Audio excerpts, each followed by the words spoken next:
ராமேஸ்வரத்தில் சாலையோரம் உள்ள பானிபூரி கடையில் உணவு பாதுகாப்புத்துறை அதிகாரிகள் சோதனை மேற்கொண்டனர்.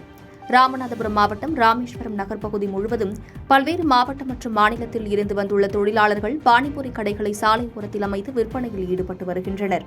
இந்த நிலையில் ராமேஸ்வரம் நகர் பகுதி முழுவதும் விற்பனை செய்யப்படும் பானிபூரி கடைகளில் முறையான ஆவணங்கள் இன்றி கடைகள் அமைக்கப்பட்டுள்ளதோடு விற்பனை செய்யப்படும் பானிபூரிகள் தரமற்ற முறையில் இருப்பதாக உணவு பாதுகாப்புத்துறை அதிகாரிகளுக்கு தொடர்ந்து புகார்கள் வந்துள்ளது. இதனையடுத்து உணவு பாதுகாப்புத்துறை அதிகாரிகள் ராமேஸ்வரம் நகர் பகுதி முழுவதும் சாலை ஓரத்தில் பானிபூரி கடைகளை ஆய்வு செய்தனர். இதில் முறையான ஆவணங்கள் இன்றி அமைக்கப்பட்டிருந்த கடைகளை அப்புறப்படுத்தி பின்னர் தரமற்ற முறையில் விற்பனைக்கு வைக்கப்பட்டிருந்த பானிபூரி மற்றும் பானிபூரியில் கலந்து உண்ணக்கூடிய ரசம் உள்ளிட்டவற்றை அழித்தனர். மேலும் இதுபோன்ற செயலில் தொடர்ந்து ஈடுபட்டால் கடுமையான நடவடிக்கைகள் எடுக்கப்படும் என அதிகாரிகள் எச்சரித்து சென்றனர். பாதகம் செய்பவரை கண்டால் நாம் பயங்கொள்ளலாகாது பாப்பா, மோதி மிதித்து விடு பாப்பா, அவர் முகத்தில் உமிழ்ந்து விடு பாப்பா.